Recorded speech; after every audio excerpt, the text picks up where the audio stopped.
Amen. So, mapagpalang araw po sa ating lahat. Pwede ba itong mic gamitin? Hello? Wala na? Hello. Ayun. Mapagpalang araw sa ating lahat. Handa na po ba tayong makinig ng salita ng Diyos? Amen. So, ang ating pong pag-aralan sa umagang ito ay matatagpuan natin sa Isaiah chapter 43, verses 10 to 11 po. Sinasabi po rito, Bayang Israel, ikaw ang saksi ko. Pinili kita upang maging lingkod ko, upang makilala mo ako at manalig ka sa akin. Walang ibang Diyos maliban sa akin. Walang nauna at wala ring papalit. Ako ay si Yahweh, wala nang iba pa, walang ibang tagapagligtas maliban sa akin. Tayo pula, tayo muko, tayo manalangin, hallelujah. Aming Ama, maraming salamat sa umagang ito. Sa iyong mga banal na salita, O God, na aming pagsasaluhan sa umagang ito. Patuloy niyo po itong pagpalain at patuloy kaming pangunahan ng iyong banal na Espiritu Santo, O God. At patuloy mong balutin ang banal na presensya lugar na ito in Jesus' name. Amen. So ito po yung pinamagatan ko po ang pagmamatigas ng Israel na naging pagpapala sa mga hintil. So, sabi po rito na ang bayang Israel ay hiniram ng Diyos na maging lingkod niya at magiging saksi niya.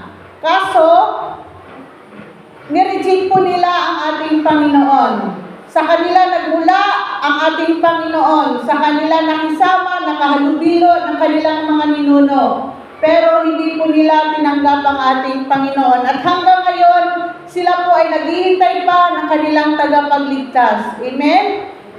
Kaya, grabe po yung, sabi nga po dito, sinabi ni Yahweh, paharapin ninyo sa akin ang aking bayan. Siya'y may mga mata ngunit hindi nakakita, may tainga ngunit hindi nakakarinig. Ito po sa Isaiah 43 verse 1. Sa kanila po ibinigay ang kautusan. Sa kanila rin po ibinigay ang pagsamba. Kaso, yung tamang paraan ng ating kaligtasan ay hindi po nila ito tinanggap. Nireject po nila ang ating Panginoon. Ang mga ninuno nila, ang siyang nagpahirap, ang nagparusa sa ating Panginoon. At ipinako nila ito doon sa krus ng Kalbaryo. Amen? At dahil doon, si Pablo ay grabe yung kanyang pagdaramdam sa kanyang mga kalagi upang sila rin po ay magkaroon ng kaligtasan. Alam naman natin si Pablo na dati po siya ay mag-uusig sa mga Kristiyano. Pero nakialam ang Panginoon sa kanyang buhay. Binuksan ang kanyang espiritual na puso. Mata, kaisipan na tayo nga at dahil doon, siya po ay sinuko niya ang buhay sa Panginoon at naglingkod po siya sa ating Panginoon at nangaral po siya ng mga banal na salita ng ating Panginoon ng mabuting balita ng kaligtasan. Kaya number 1 po, pinili ang Israel upang maging saksi at maging lingkod niya pero di siya tinanggap.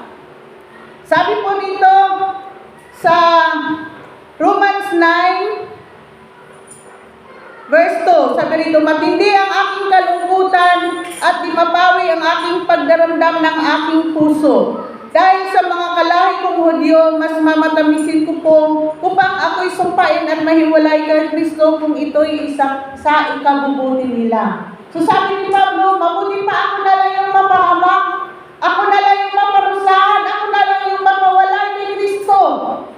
Para sa ikabubuti ninyo kung ito man ang maging kapalit ang aking kaligtasan.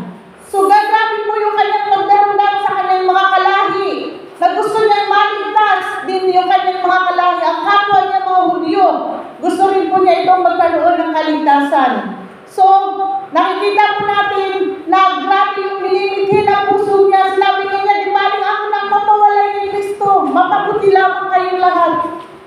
So, dapat po maging ganun din po tayo sa ating mga mahal sa buhay, sa ating mga kaibigan, sa ating mga kalahi. Dapat po na huwag din po tayong matakot na ibahagi natin ang salita ng Panginoon, ang kaligtasan na ibinigay sa atin ng Panginoon, na wala ng ibang Diyos na tayong sasambahin, kundi ang Panginoon lamang na gumawa ng langit at ng lupa. Amen? Kaya, grabe yung kanyang pagdaramdam. Ano pa po ang sinabi niya rito? Sila ay mga Israelita na binigyan ng Diyos ng karapatang maging mga anak niya. Di ba? Sa dami ng tao sa buong mundo, sa dami ng maraming bansa, ang pinili niya ay ang bansang Israel na kanyang pinili, hinirang upang maging saksi niya. At kung ito'y manalig sa kanya, sila ay maglilingkod sa kanya. Kaso, hindi nga po nila tinanggap ang ating Panginoon sapagkat bulag po ang kanilang espiritual na puso, mata, kaisipan at tainga. Kaya nga po sabi rito sa kanila, sabi po rito, sila ay mga Israelita na binigyan ng Diyos karapatang maging mga anak niya. Ipinakita rin niya sa kanila ang kanyang kaluwalhatian. Paano po niya ito ipinakita? Gumawa siya ng mga himala. Nagbalakad siya ng mga pilay, pinuksan niya ang mata ng mga bulag, bumuhay siya ng mga patay. Nangaral siya ng salita ng Diyos. Amen? Kaso hindi po, sila po'y nagbulag-bulagan sa lahat ng mga ginawa ng ating Panginoon. Sila po ay nagbingi-bingihan sa mga salita ng Panginoon na kanyang ipinapahayag sa lahat ng mga tao. Kaya sabi rin dito na sila sa kanila nakipagtipan ang Diyos. Sa kanila rin ibinigay ang kautusan, ang panuntunan sa pagsamba at ang kanyang mga pangako. Sa kanila ibinigay ang kautusan ng Diyos, ang panuntunan sa pagsamba at ang kanyang mga pangako. Kaso sila nga po ay nagbingi-bingihan at nagbulag-bulagan. So kahit maibigay man nila ang the best na pagsamba, kung inireject naman nila ang ating Panginoon, wala rin pong kabuluhan ng kanilang pagsamba. So tayo, kahit tayo ay sumasamba sa Panginoon, kahit araw-araw pa tayo sasamba sa Panginoon, ngunit hindi naman makita sa atin ang buhay ng ating Panginoon sa araw-araw, wala rin pong kabuluhan ng ating pagsamba. Kahit kumpleto tayo lahat ng instrumento diyan, may piano, may keyboard, may drum, o ano pa yung mga instrumento diyan. At maganda yung ating pagsamba. Ngunit, nireject naman natin ang ating Panginoon, ang kanyang mga banal na salita sa ating buhay. Wala pong kabuluhan ng ating pagsamba. Kahit alaman natin ang lahat ng kautusan, sinusunod ba natin ito? Ngunit si Kristo naman ay nireject natin sa ating buhay. Ang kaligtasan ay hindi natin tinanggap. At patuloy tayo na nagsisikap tayo sa pagsunod sa kautusan, wala rin pong kabuluhan ang lahat ng ating ginagawa. Wala pa doon ang kaligtasan. Wala doon ang buhay na walang hanggan. Ang kaligtasan ay nasa Panginoon lamang. Yung ating pananalig sa Kanya, natanggapin natin siya na ating Panginoon at tagapagligtas. Nasa atin po ang kaligtasan at ang buhay na walang hanggan. Amen? Palakpakan po natin ang Panginoon. Sabi rin dito, sa kanila rin nagmula ang mga patriarka at tungkol sa kanyang pagiging tao. Si Kristo ay nagmula sa kanilang lahi, ang kataas-taasang Diyos at purihin magpakailanman. So sa kanila nagmula, sa lahi nila ang ating Panginoon. Sa kanila rin nagmula ang mga patriarka. Patriarka, ibig sabihin ito yung mga taong may authority, may kapangyarihan. At sa kanila rin nagiging tao ang Panginoon. Ang pagiging tao, nakasama nila, nakahalubilo nila, kaso nagmatigas pa rin ang kanilang mga puso. Hindi po nila tinanggap yung batong panulukan, kundi naging katisuran kanila. Amen? So, kaya wala rin po sa kanila ang kaligtasan. Pangalawa, bagamat ang Israel ay hindi rin ng Diyos ko, kundi lamang ang maliligtas sa kanila.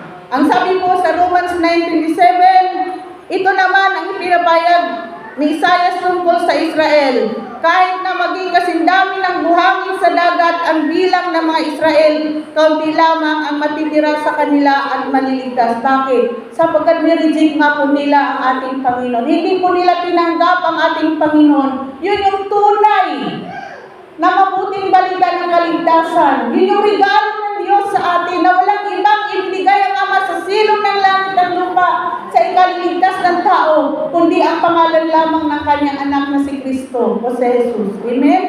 Nireject po nila, hindi po nila tinanggap ang ating Panginoon at sila pa nga po ang pumatay sa ating Panginoon sa gitna ng pagpako nila doon sa krus ng Kalbaryo. At gumagawa po sila sarili nilang kaparaanan para sila ay maligtas. Ano po yung ginagawa nila? Sabi rito sa Romans 9:32 hanggang 33, ngunit ang Israel naman na nagsikap na maging matuwid sa harapan ng Diyos sa gitan ng kautusan ay nabigo. Kasi wala nga po doon. Wala doon sa kautusan ng ating kaligtasan. Wala doon sa kautusan ang kapatawaran ng ating mga kasalanan at ang buhay na walang hanggan. Kundi ito'y nasa Panginoon lamang, na kay Kristo lamang ito matatagpuan. Kaya sabi dito, sapagkat saksi ako na sila'y masigasig na maging kalugod-lugod sa Diyos, hindi nga lamang batay sa tamang kaalaman. Ano ang tamang kaalaman? Ang tamang kaalaman, manampalataya ka kay Kristo ng buong puso sa ginawa niya doon sa krus ng Kalbaryo na siya'y namatay at muling nabuhay sa katlong araw ay muling nabuhay. Tanggapin natin siya na ating Panginoon at tagapagligtas. Yun yung tunay na kaalaman. Sapagkat naroon ang tunay na kaligtasan, naroon ang buhay na walang hanggan, naroon ang kapatawaran sa ating mga kasalanan. So kahit sundin natin ang lahat ng kautusan, ang lahat ng mga ritual na ginagawa ng mga Hudyo, yun po'y walang kabuluhan sa harapan ng Ama. Kahit gumawa tayo ng kabutihan araw-araw, kahit tayo ay tumulong sa mga dukha, wala pong kabuluhan ang mga iyon. Isang maruming basahan lamang yan sa harapan ng Ama hanggat hindi natin tinanggap si Kristo na ating Panginoon at tagapagligtas. Dahil sa oras na siya ating tinanggap na ating Panginoon at tagapagligtas, ang ating mabubuting gawa ay doon lamang maging mabangong sa harapan ng ating Ama. Doon lamang yung tatanggapin ng Ama. Isang mainam na handog sa harapan ng Ama ang ating mabubuting gawa at ang pagsunod natin sa Kanyang kautusan. Dahil kung susundin natin ang kautusan, gagawa tayo ng kabutihan, ito po'y sarili lang nating karunungan at lakas ng ating ginagawa. Kaya wala pong kabuluhan ang lahat ng ito. Sabi pa po rito, dahil hindi nila kinikilala ang pamamaraan ng Diyos upang maging matuwid ang tao at nagsikap silang gumawa ng sarili nilang pamamaraan. Hindi sila nagbasakop sa pamamaraang itinakdal ng Diyos. Ano yung itinakdal ng Diyos? Yung tanggapin natin ang Kanyang anak na ating Panginoon at tagapagligtas. So, hindi po sapat yung ating mabuting gawa para tayo ay maligtas. Wala pong kabuluhan ang mga yan hanggat wala si Kristo sa ating mga puso. Amen? Iyan po ay sarili nating pamamaraan. Hindi po yan ang pamamaraan ng Diyos upang tayo ay maging matuwid. Amen? Kaya kailangan nating magpasakop sa pamamaraang itinakdal ng Diyos. At ang pamamaraang ito, tanggapin natin ang Kanyang anak na ating Panginoon at tagapagligtas. Sabi rito sa verse 4, sapagkat si Kristo ang kaganapan ng kautusan upang ituring na matuwid ng Diyos ang sino mang sumampalataya sa Kanya. So, upang tayo maging matuwid sa harapan ng Diyos, kahit hindi pa tayo gumawa ng kabutihan, sa oras na tinanggap natin ang Kanyang anak na si Kristo, tayo po ay magiging matuwid sa Kanyang harapan. Amen? Ano man ang nagawa nating kasalanan mula pagkabata, kung tayo ay humingi ng tawad at magsisi tayo po ay patawaran sa ating mga kasalanan. Sapagkat si Kristo nga po ang kaganapan ng kautusan. Amen? Ipinabuhay niya ang kautusan. At dahil pag tayo manalig sa Kanya, tayo po ay patatawarin sa ating mga kasalanan. Kahit hindi man natin lubos na masunod ang kautusan, ang banal na dugo ng Panginoon ay laging nakalaan upang tayo linisin at hugasan sa lahat ng ating karumihan at sa lahat ng ating mga nagawang kasalanan.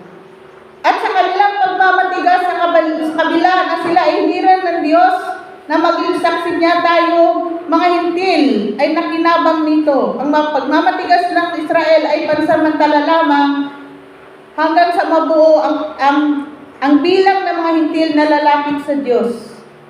So, ibinaling sa atin ng Diyos ang Kanyang paningin, ang Kanyang pag-ibig dahil sa kanilang pagmamatigas. Amen? Ang mga hindi nagsisikap na maging matuwid sa harapan ng Diyos ay itunuring na matuwid sa gitan ng pananampalataya. Paano tayo naging matuwid? Sa gitan ng ating pananampalataya sa Kanyang anak. So kahit wala pa tayong nagawang mabuti sa ating mga buhay, Pag sa oras na tinanggap natin ang Panginoon sa buhay natin, tayo po ay maging matuwid na sa harapan ng Ama. Amen? At ang pangatlo, muling kahabagan ng Diyos ang Israel na kanyang hinirang. Romans 11 verses 1 to 6, sabi rito, ito ngayon ang tanong ko, itinakwil ba ng Diyos ang kanyang sariling bayan? Hindi. Sa katunayan, ako na may isang Israelita mula kay Abraham at kabilang sa lipi ni Benjamin.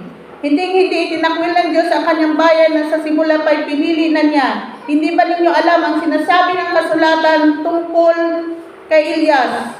Dumaing siya sa Diyos laban sa Israel. Sinabi niya, Panginoon, pinatay nila ang iyong mga propeta at giniba ang iyong mga altar. Ako na lamang ang natitira at gusto pa nila akong patayin. Ngunit ang sagot sa kanya ng Diyos, nagtira ako ng 7,000 lalaking hindi sumasamba sa Diyos-Diyosang si Baal. Ganon din sa kasalukuyan, meron pang nalabing mga hinirang ng Diyos sa kanyang kagandahang loob. So, sabi po rito, na muli niyang ibabaling ang kanyang pag-ibig sa bansang Israel, alang-alang doon sa mga nalabi na kanyang mga hinirang, ito ay ayon sa kanyang kagandahang loob. So, ang pagpapatawad po ng Diyos sa atin, ito po ayon sa kanyang kagandahang loob, ayon sa kanyang kahabagan at gawaan sa bawat isa sa atin. Hindi ito sa sarili nating pagsisikap, kundi may itinalaga na po talaga ang Diyos bago niya nilikha ang langit at ang lupa na magiging mga anak niya. At kabilang po tayo doon ng mga hintil. Kung sila po ang mga Israelita ay pinili ng Diyos, sila ay hinirang ng Diyos na maging saksi niya. At dahil sa kanilang pagmamatigas, tayo naman ngayon ay ibinaling ng Diyos ang kanyang paningin ang pag-ibig sa atin. At tayo ngayon ay pinili din ng Diyos na maging saksi niya upang ipagpatuloy natin na ipahayag natin ang magandang balita ng kaligtasan tungkol kay Kristo. Amen? Kaya magpatuloy lang po tayo. Yung ating pagpunta rito, yung tinanggap nating kaligtasan, hindi po yan sa sarili nating pagsisikap. Amen? Kundi ayon po yan sa kagandahang loob ng ating Panginoon. At kung yun ay dahil sa kagandahang loob, maliwanag na yun ay hindi dahil sa gawa, sapagkat kung ginawa ng tao ang batayan, hindi na yun masasabing kagandahang loob. Amen? Kaya ngayon, tayo po ngayon ang pinili ng Diyos. Tayo po ngayon, napakamapalad po natin dahil sa pagmamatigas ng Israel. Pinagpala po niya ang mga hintil dahil sa kanilang pagsuway. Pero darating din po ang time na dahil sa kanyang pagmamahal sa bansang Israel, sa kanyang mga pangako, sa kanilang mga ninuno, muli po niyang ibabaling ang kanyang paningin, ang kanyang pag-ibig sa bansang Israel, at sila rin po ay patatawarin sa kanilang mga kasalanan. Kaya nga sa ngayon, bagamat hinirang ng Diyos ang Israel na maging lingkod at saksi niya at tanggapin siya na tagapagligtas, ay hindi natupad dahil sa kanilang pagmamatigas. Kaya ngayon sila ay kaaway ng Diyos at tayong mga hintil ang nakinabang nito. Ngunit sila ay mahal na mahal ng Diyos dahil sa kanilang mga ninuno at dahil sila ay hinirang ng Diyos. Kaya sa panahon natin ngayon, tayo ang pinili ng Diyos upang ipalaganap ang kaligtasan sa lahat ng tao at maging saksi niya. Dahil hanggang ngayon ay naghihintay pa sila ng kanilang tagapagligtas. Sapagkat sa panahon ngayon sila ay bingi at bulag. Pero tayo na mga hintil ay hindi nagsikap na maging matuwid sa harapan ng Diyos. Itinuring na matuwid sa gitan ng pananampalataya. Bakit hindi naman natin alam noon ang kautusan? Ang tinanggap natin ay ang mabuting balita ng kaligtasan. Diba, karamihan sa mga nagsishare ng salita ng Diyos, ang unang ipinapasok nila ay tungkol sa mabuting balita ng kaligtasan. At sa oras na pag ating tinanggap, tayo po ay maging matuwid na sa harapan ng Ama. Diba, napakasagana ng biyaya ng Ama sa bawat isa sa atin. Hello? Ang mga Israel hanggang ngayon, wala pa rin po sa kanila ang kaligtasan. Pero nasa atin na po, tinanggap na po natin ang mabuting balita ng kaligtasan. Kaya napakamapalad po natin.